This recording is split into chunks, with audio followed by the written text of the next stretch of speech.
She wiped her eyes. Then she drove away, disappointed, but not finished. The years rolled by like quiet waves on an empty beach. Sonia grew taller, stronger, and more beautiful. Her face changed from soft round cheeks to defined lines and calm, serious eyes. Her hair was longer now, her walk more confident. But behind her eyes, 1,000 memories still lived, and none of them had faded. She had survived the house she grew up in, but it had shaped her in ways she couldn't fully understand. At 18, she sat for her DIY and passed with flying colors. Everyone celebrated. Her teachers smiled. Her classmates clapped her on the back and said, "You're going places, Sonia." Even Richard, her father, was proud. He bought her a new laptop and took the family out for dinner like a perfect man. But Elizabeth didn't smile much that evening. She just looked at her daughter like she was holding on to something, like a goodbye was waiting at the edge of her lips. Sonia knew why. Because she was leaving. Her admission letter came from a university in Canada, a full scholarship, flight, tuition, housing, all covered. She had worked hard for it, spending sleepless nights buried in books. But more than anything, she had worked because she needed to leave. She needed to breathe. Far away from glass walls and closed doors. Far away from bruises and forced silence. Far away from Richard. The day she left, the airport was full of noise. Passengers, suitcases, flight announcements echoing in the background. Elizabeth stood beside her, holding her daughter's hand tightly.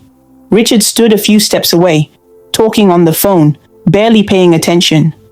Elizabeth leaned in and whispered, "Be safe, my sunshine." Sonia looked into her mother's eyes. "I'll call every week." Elizabeth nodded, her voice cracked. "I'll be waiting." Then the boarding gate opened, and Sonia walked away. She didn't look back, not because she didn't love them, but because it was too hard to say goodbye to a cage that looked like a castle. Canada was different. The air was colder, the people softer, the streets were cleaner, and everyone seemed to say please and sorry more than necessary. It felt strange at first. Sonia had never lived without maids or drivers or gates. She had never cooked for herself or washed her clothes by hand. But freedom was a teacher. She learned quickly. She made new friends. Girls who wore sneakers and loose jeans, boys who called her cool and told her she had a cool accent. She laughed more. She danced. She listened to music without worrying about footsteps or yelling in the next room. She got her own tiny apartment in her second year, a small space with a bed by the window, a wooden desk, and 2 mugs she bought from a thrift store. It wasn't fancy, but it was hers. She would light a candle, play soft music, and stare at the stars through her window. For once in her life, peace didn't feel like pretending. It felt real. But even peace has shadows. No matter how quiet the night was, there were always moments, quiet, creeping moments, when her mind would travel back to Lagos, back to the long hallways, the yelling, the bruises, the cold meals, and the unanswered questions. She thought about Elizabeth often, too often, and every week, without fail, she called home. The calls always began the same way. "Hello, Mummy. My sunshine, how are you?" "I'm okay. School is fine. How are you?" "I'm well. Your daddy says hello." Pause. "Is he still hitting you?" Silence. Then Elizabeth's voice again, soft, smooth, practiced. "No, my dear. Things are different now." "Are you sure?" "Yes, we are fine. Very fine." Every call ended with those same words. "We are fine." Sonia wanted to believe her, but she knew better. Sometimes she would hear something in Elizabeth's voice, like a crack behind the words, like a breath that didn't sound free. But what could she do? She was thousands of miles away. She told herself maybe things had changed. Maybe her mother had finally found peace. But deep inside she knew, some women never stop bleeding. They just learn how to hide the stain. One cold winter night, Sonia sat by her window, wrapped in a thick blanket, holding a mug of hot tea. Snowflakes drifted past the glass, falling like little stars. She picked up her phone and dialed the number she knew by heart. It rang once, then twice. Then Elizabeth answered. "Hello, my sunshine." Sonia smiled. "Hi, Mommy. Are you okay?" "I'm fine. I just finished cooking." "What did you make?" "Egusi soup. Your father loves it." Sonia paused. "Did he say thank you?" Elizabeth laughed softly. "That man. He never says thank you." "Did he shout today?" "No." "Did he touch you?" Silence. Then, "No, baby. Everything is peaceful here." Sonia leaned back in her chair and stared at the snow. "I wish I could believe you," she said. Elizabeth's voice dropped lower. "Sometimes it's better to believe in what brings you peace." Sonia whispered, "Even if it's a lie?" Elizabeth didn't answer, and Sonia didn't ask again. By the time she entered her final year, Sonia had grown into a full woman. She had clear eyes, calm hands, and a quiet strength that made people respect her. Her professors loved her writing. Her friends trusted her advice. Boys asked her out, but she always said no, kindly but firmly. They didn't know her heart was still healing, and some wounds don't open easily again. One evening during a video call, Elizabeth smiled and said, "You've become a full woman, strong, beautiful, wise." Sonia laughed. "I get it from you." Elizabeth's eyes softened. "I don't feel strong anymore." Sonia's voice grew serious. "Then leave, Mummy. Please, walk away." "I can't." "Why not?" "Because where will I go? What will people say? What will the world think of a woman who left her home?" "They'll say you chose peace." Elizabeth shook her head. "They'll say I failed." Sonia swallowed hard. "But you didn't fail me." Silence again. Then Elizabeth whispered, "That's why I stay." Sonia blinked fast, fighting the sting in her eyes. No matter how far she ran, she could never really leave the pain behind. Because her mother was still there, living it, hiding it, denying it, and calling it love. The airport was hot, loud, and full of movement, just as Sonia remembered. Porters shouted as they wheeled luggage, children cried on tired mothers' backs, and the scent of fried snacks danced in the air. But even with the noise, Sonia smiled as she stepped out into the sun. She was home. After 4 long years, she had finally returned. Her graduation gown was still folded neatly in her suitcase. Her certificate rested between her books, crisp and untouched. The ceremony had been beautiful. Tears, laughter, claps, and speeches. But her heart had counted the days till this moment. She wanted to see Elizabeth.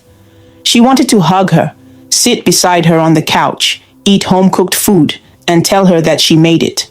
The girl who once cried in silence had grown into a woman. She scanned the crowd at arrivals. Then she saw them. Richard stood by the black SUV, looking exactly the same. Tall, proud, expensive. Sunglasses on his face, a phone in one hand. He waved lazily when their eyes met. Elizabeth stood beside him in a soft yellow gown, her hair in a neat bun. Her smile was small, almost nervous. Sonia rushed to her. "Mummy!" she cried. Elizabeth opened her arms, and Sonia melted into them. She closed her eyes and breathed in the familiar scent, powder, warmth, and something like memory. "My sunshine," Elizabeth whispered. "You're finally here." Sonia pulled back. "I missed you so much." Elizabeth touched her cheek gently. "You've grown so much." Richard stepped forward. "Welcome home," he said with a smile. Sonia turned to him slowly. "Thank you, Daddy." He nodded. "Let's go. There's stew at home." The drive through Lagos was fast and bumpy, with cars weaving in and out of lanes and horns blaring at every turn. But Sonia didn't mind. She looked out of the window, taking in the yellow buses, the loud music, the market women selling fruits by the roadside. Everything felt alive. By the time they reached the estate, the sun was already low, casting gold across the compound walls. The gate opened, and the car rolled in. The house still looked the same, too perfect, too clean. White walls, flowers trimmed like magazine pictures, marble floors that reflected the light. It was beautiful, but it didn't feel safe. Not yet. She stepped inside, and the air smelled of home. Spices, fabric softener, and silence. Everything was quiet. Too quiet. That evening, Elizabeth brought out Sonia's favorites, fried rice and peppered chicken. They sat at the dining table, and for a while, it felt almost normal. Sonia told stories about life in Canada, about the snow, the food, the long library hours, and the strange way people said "eh" after every sentence. Elizabeth laughed softly. Even Richard chuckled once or twice, but under the laughter, Sonia could feel something. A tension, a pressure hiding behind every smile. That night, Sonia went to bed in her old room. Everything had been left just the way she had it. Same pink curtains, same bookshelf, even her old teddy bear on the pillow. She touched it and smiled, but her heart felt heavy. She didn't know why. She just felt it. It happened the next night. Sonia had just stepped out of the bathroom, drying her face with a towel, when she heard it. At first it was just voices, then shouting, then crashing, then a scream. Her whole body froze. Not again. Please, not again. She dropped the towel and ran, down the hallway, around the corner, until she reached the sitting room. And there he was, Richard, standing over Elizabeth, his hand raised, her face red, a glass shattered on the floor. "Mommy!" Sonia screamed, rushing forward. Richard turned sharply. "Go back to your room." "No!" Sonia cried. "How dare you? She didn't do anything." Elizabeth covered her cheek with one hand and tried to stand. Richard shouted, "This is my house. I can do what I like." "No, it's not." Sonia shouted back, "It's our house, and you have no right to treat her like this." He stepped toward her, but this time, Sonia didn't move. She looked him straight in the eye. "If you ever touch her again, I will report you. Do you hear me? I'm not a child anymore." Richard paused. He looked at her, then at Elizabeth. Then, like nothing had happened, he scoffed and walked away. The room fell silent again. Only the sound of Emima's soft sobs filled the air. Sonia rushed to her and knelt beside her. "Mummy? Why? Why is this still happening?" Elizabeth shook her head. "It's okay. No, it's not okay. He didn't mean it. Yes, he did. He was just tired." "Mummy, stop!" Sonia cried, grabbing her mother's hands. "You said things were better. You lied to me." Elizabeth looked away, her face wet with tears. "I didn't want you to worry," she said. "I worry every day," Sonia whispered. "Even in Canada. Even when I'm laughing. Even when I'm winning. I still worry about you." Elizabeth touched her daughter's face gently. "Don't cry, my love. I'm fine." "You're not fine. You're broken." Elizabeth sighed. "You'll understand when you're older. Marriage is complicated." "No," Sonia said firmly. "Abuse is not complicated. It's wrong." They sat there on the floor for a long time, mother and daughter, holding hands, both crying. Sonia realized something in that moment. Nothing had changed. Not the walls, not the silence, not Richard, and not Elizabeth's belief that pain was something to live with. It broke her heart all over again. She had come home with hope, but instead, she walked back into fire. Lagos was alive again. Bright, loud, fast. Sonia had settled into her new job with an international consulting firm. The office was on the island, and every morning she wore smart clothes, took her laptop bag, and walked into meetings with confidence. People admired her. She was young, brilliant, and beautiful. Her voice was calm, her words wise, but inside, a quiet loneliness lived in her chest. Her nights were silent. Her weekends were long. She had friends, good ones, but no one who truly filled the space she had been holding empty for years. That space where love should sit. Until she met Ethan. He walked into her life during a business event at a hotel in Victoria Island. He wasn't loud. He wasn't flashy. He simply walked up to her, offered her a drink, and said, "You look like you've had a long day. Want to sit and breathe?" Sonia had laughed, and something about his calm made her curious. They talked, and kept talking for weeks after. Ethan was everything Sonia thought she wanted. Kind, gentle, smart. He opened doors, pulled out chairs, held her hand like she was made of glass. He asked about her dreams. He remembered little things, her favorite juice, her bedtime, how she liked her books stacked. He never rushed her, never pushed, and slowly Sonia's heart opened. She told him about school, about Canada, about missing her mother. But she never spoke about the bruises, or the screams, or the night she watched her mother bleed. That part stayed locked, and maybe that's why it followed her. A year later, Ethan knelt on one knee with a small silver ring. "I want to love you forever," he said. Sonia's heart fluttered. She said yes. The wedding was grand. Flowers, lace, music, and tears. Emma cried the whole time. Richard gave a strong speech about giving away his daughter to a worthy man. People called it the wedding of the year. The photos were beautiful. The smiles were wide. And when Sonia looked at Ethan that day, she told herself, this is new, this is different, this is safe. Their new home was quiet and pretty. A 3-bedroom apartment in Lekki, with a balcony full of plants and soft curtains that moved with the breeze. At first, everything was perfect. Ethan made breakfast on weekends. Sonia danced barefoot in the kitchen. They watched movies curled up under one blanket. But slowly, things began to shift. It started with little things. "Why did you wear that dress? You know it's too tight. Who were you talking to on the phone for that long? Do you really need to see your friends every weekend?" Sonia laughed them off. But the questions became rules, and the rules became walls. She stopped wearing red lipstick. She stopped going out without asking. She started checking her phone twice before replying to messages, just in case he would ask again. One day, she forgot to iron his shirt before work. He shouted. The next week, she came home late from a meeting. He threw her phone across the room.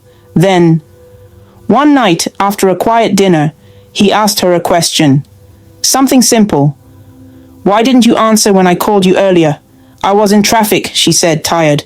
He stood, walked to her, and slapped her. It was quick, sharp, shocking. Sonia touched her cheek in silence. Ethan's face changed. He dropped to his knees. "Babe, I'm sorry. I didn't mean it. I just lost it. Please forgive me." She stared at him, confused, heart pounding. She nodded slowly.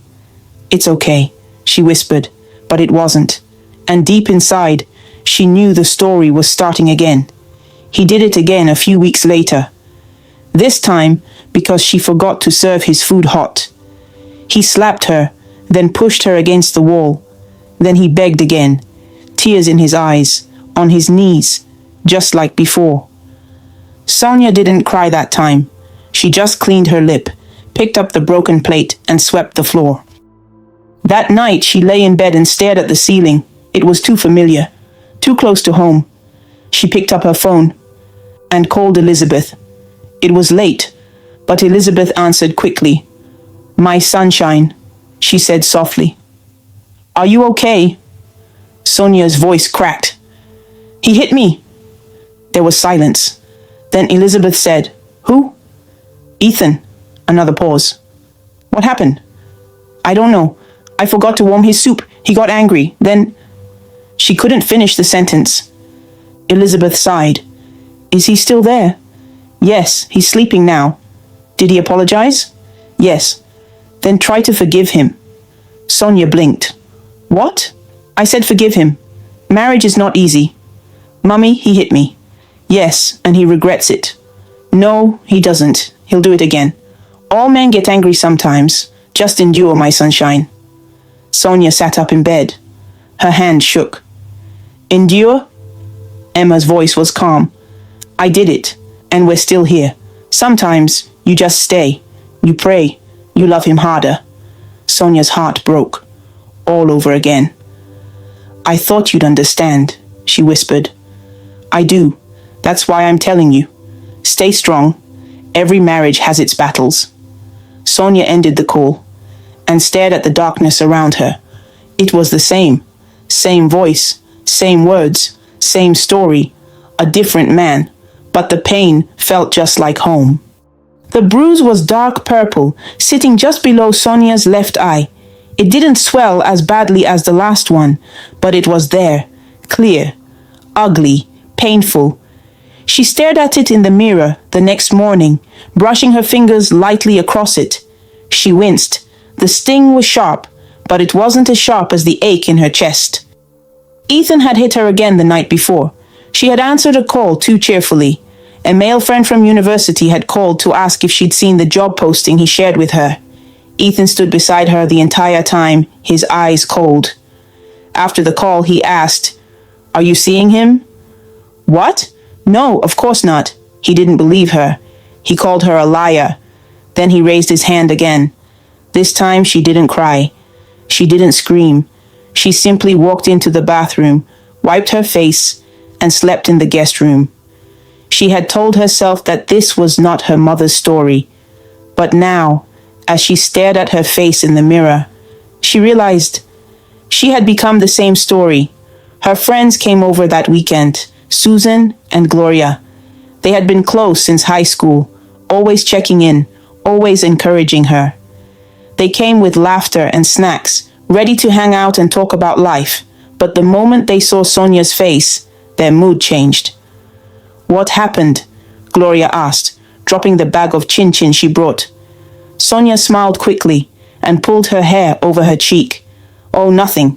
I just slipped in the bathroom." Susan frowned. "Slipped? That looks like someone hit you." No, Sonia laughed. "I was rushing and fell. I'm fine." They didn't look convinced. "Sonia," Gloria said quietly, "is Ethan hurting you?" Sonia looked down. "No, of course not." Susan reached out and touched her arm. "You can tell us. You're not alone." "I said I'm fine," Sonia repeated, her voice firmer. There was silence in the room. The air felt heavy. Gloria spoke again. "You're lying." "I'm not." "Yes, you are," Ifeoma said. "But it's okay. We just want you to be safe." Sonia stood and started clearing the table. "I appreciate the concern, but really, it was just a fall." They didn't argue anymore. They just watched her. Watched how her hands shook while holding the plates. Watched how her shoulders drooped, as if carrying something too heavy. Watched how her smile didn't reach her eyes. Before they left, Chica hugged her and whispered, "Please don't stay silent for too long." Sonia nodded, but said nothing. That night, Sonia sat on the floor of her bedroom, flipping through an old photo album. She saw a picture of herself at 16, standing beside Emma at a school event. Her mother's smile was bright, but Sonia remembered that day clearly, how Richard had hit Emma that morning, and how she covered her bruises with thick powder. Sonia looked at her own reflection in the mirror now, and for the first time, she saw the resemblance. Same bruises, same lies, same silence. 2 weeks later, Sonia was at home, reading a report for work when her gate security called. "Madam, someone is here to see you. She says her name is Mrs. Kenneth." Sonia blinked. "Mrs. Kenneth?" She rushed to the door. There, standing in the afternoon sun, was the older woman who had once changed her life. Her hair was now grey, and her steps were slower. But her eyes were still full of fire. "Mrs. Kenneth," Sonia breathed, stepping forward to hug her. "I can't believe this." "I was in the neighborhood," the woman said. "I asked one of the teachers at your old school about you. They gave me your address." Sonia smiled. "Please come in." They sat in the living room, a soft breeze passing through the window. Sonia offered her juice, which the older woman accepted but didn't drink. She was looking closely at Sonia's face. "You look tired." Sonia laughed lightly. "I've been working a lot." "No," Mrs. Kenneth said gently. "I mean, in your spirit. You look tired inside." Sonia looked away. then nodded once. I know that look, the principal continued. It's the same one I saw the day you cried in my office, the day you told me about your parents. Sonia said nothing. I hear you're married now. Yes, Sonia replied. And is he kind? Sonia's lips tightened. Mrs. Kenneth reached out and held her hand. Sonia, I came because I had a dream last week. I saw you crying, alone. I couldn't breathe after I woke up. I knew I had to see you. Sonia blinked back tears. Then she spoke, softly, slowly. He hits me. Mrs. Kenneth closed her eyes. I tried to leave, Sonia continued, but every time he cries and says sorry, I stay. Why? Because my mother did. Mrs. Kenneth opened her eyes. But you're not your mother. I thought I wasn't. Sonia looked down. I see her in me now. I hide bruises. I lie to my friends. I say I fell or he was tired or it was my fault. I do everything she did. Mrs. Kenneth squeezed her hand. You still have a choice. No, Sonia whispered. Not really.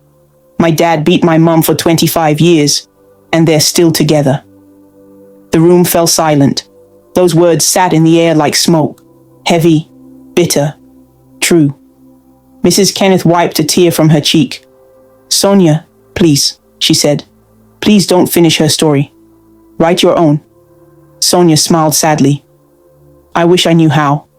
And in that moment, the cycle completed itself. A full circle. A mother's silence.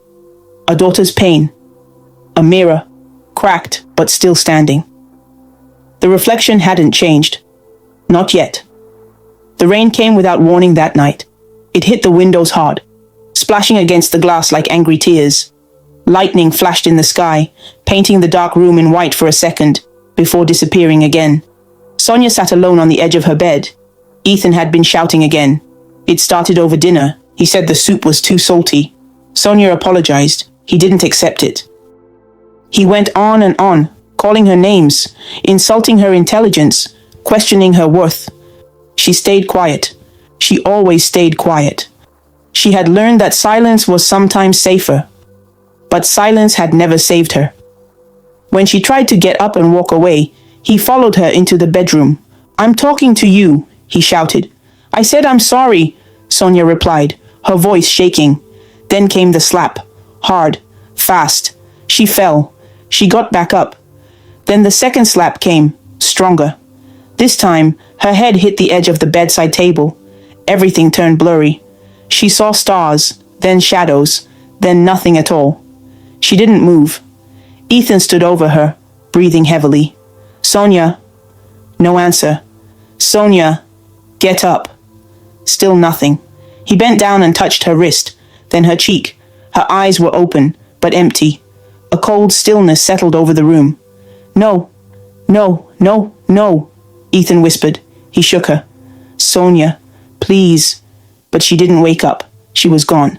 Just like that. The next morning, Elizabeth was in the kitchen when she got the call.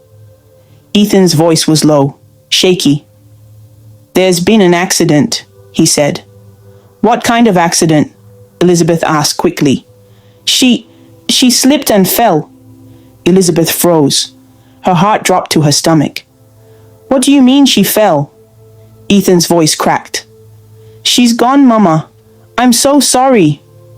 Emma didn't hear the rest. Her body went numb. She dropped the spoon in her hand. The sound of it hitting the floor felt like a bomb in her ears.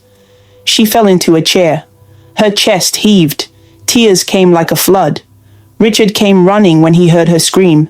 He picked up the phone. Ethan repeated the same lie. She fell.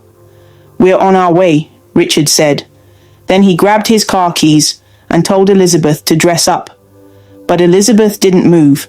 She just sat there, rocking back and forth. She's dead, she whispered. My baby is dead.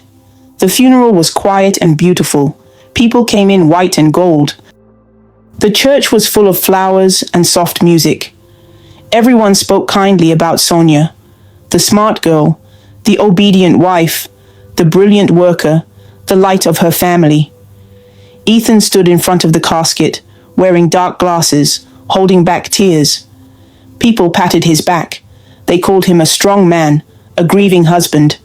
Elizabeth watched it all in silence.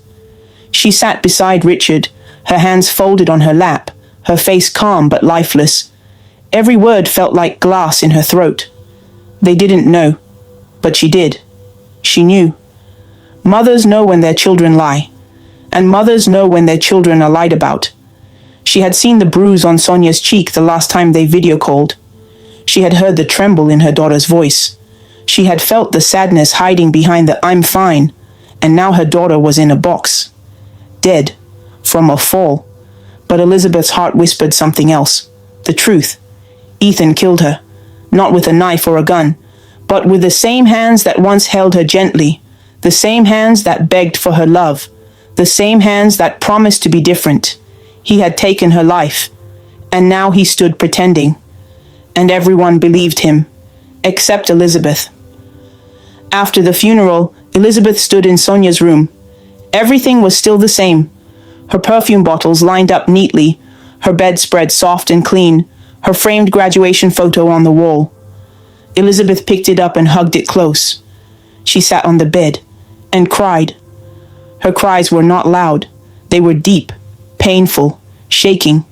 She cried for the child she lost. She cried for the woman she failed. She cried for every "endure" she had whispered over the phone. She cried for staying silent when she should have screamed. She cried for teaching her daughter to stay when she should have taught her to run. And as the tears soaked the photo frame, something inside her shifted. It was slow, but strong. A feeling she had never let grow before. A fire, a fury. A voice that had stayed buried for too long, and it whispered one word in her heart. Enough. Later that night, Elizabeth sat alone in the sitting room, staring at the wall. Richard was upstairs, watching the news. She didn't speak. She didn't move. She just thought. She thought about the night Sonia was born. How tiny she had been. How she had cried until Elizabeth held her close and sang a lullaby. She thought about Sonia's first words, her first steps, the way she had once laughed so freely. And she thought about the silence that had grown between them, all because of fear, all because Elizabeth had chosen to protect an image instead of protecting her child. Now the image was intact, but her child was gone, gone forever, and no apology, no prayer, no fake funeral speech would bring her back. Elizabeth closed her eyes and promised her daughter something. I will not let this pain go unanswered, not this time. It was a quiet Sunday evening. The house was spotless, every surface wiped clean, every chair arranged, the curtains drawn back, letting in the soft golden light of the setting sun. Elizabeth stood in the kitchen, stirring the pot of soup slowly. It was egusi, Richard's favorite. She had pounded yam earlier and wrapped it neatly in warm cloth. The meat was tender, seasoned perfectly. The aroma filled the whole house. On the dining table, she had already set the plates. 2 wine glasses stood beside 2 silver forks. A bottle of red wine sat in the center, uncorked. The air smelled like home. But peace did not live there. Elizabeth had invited both men, Richard and Ethan. Richard thought it was a peace dinner. Ethan believed it was a family check-in. Neither of them suspected a thing. When the doorbell rang, Elizabeth wiped her hands and opened it. Ethan stood there, smiling. Evening, Mama. Elizabeth gave a small smile. Come in. Richard arrived minutes later. Smells good in here, he said, rubbing his palms. Elizabeth nodded. Wash your hands. Dinner is ready. They sat around the table like a family, for the first time in years. Ethan laughed as he told stories about business. Richard boasted about a new contract. They clinked their glasses and took sips of wine.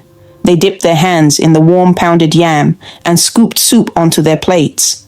Everything was perfect, until it wasn't. Richard coughed first, a small cough. Then again, this time louder. Ethan blinked. Sir, are you okay? But then he started coughing too. A minute later they were both groaning, clutching their stomachs. Richard fell off his chair. Ethan gasped for air, grabbing the edge of the table. What? What did you do? Elizabeth stood slowly. She didn't flinch. She didn't rush. She simply picked up a napkin and wiped her hands. Then she looked at them. You're both dying, she said quietly. They froze. Ethan looked up, his face pale. What? What are you saying? I poisoned the food, she said, her voice steady. And the wine too. You'll feel it all. Every pain you caused, every bruise you left, every night you made us cry. Richard rolled on the floor, shaking. Are you mad? No, Elizabeth said. But I was, for many years. I was mad with fear, mad with silence, mad with shame. And now I'm tired of being mad. Ethan tried to stand, but he fell back down, groaning louder. Elizabeth walked slowly to the corner of the room and picked up a photo frame, Sonia's graduation picture. She held it to her chest. I'm sorry, my sunshine, she whispered. I should have left. I should have protected you. I told you to endure what I should have walked away from. I taught you to stay. And now, you're gone because of me. Tears filled her eyes, but she didn't cry. She just looked at the photo, and then turned back to the men on the floor. You both killed her, one with your fists, the other with your silence, and I let it happen. Richard's mouth foamed. Ethan begged, please, help me, please. Elizabeth shook her head.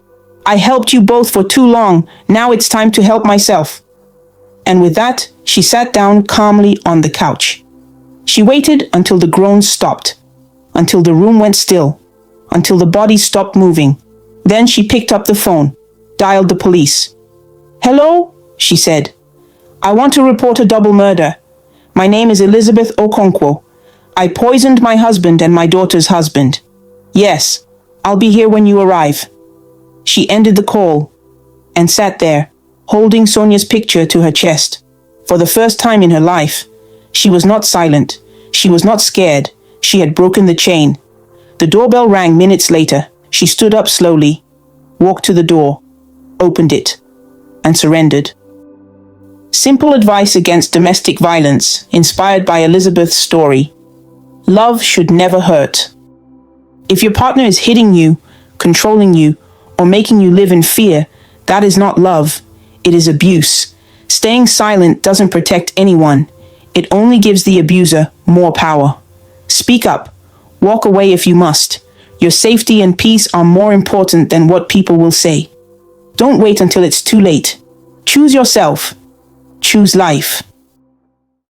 Thanks for watching this amazing story about Elizabeth on African Stories by V.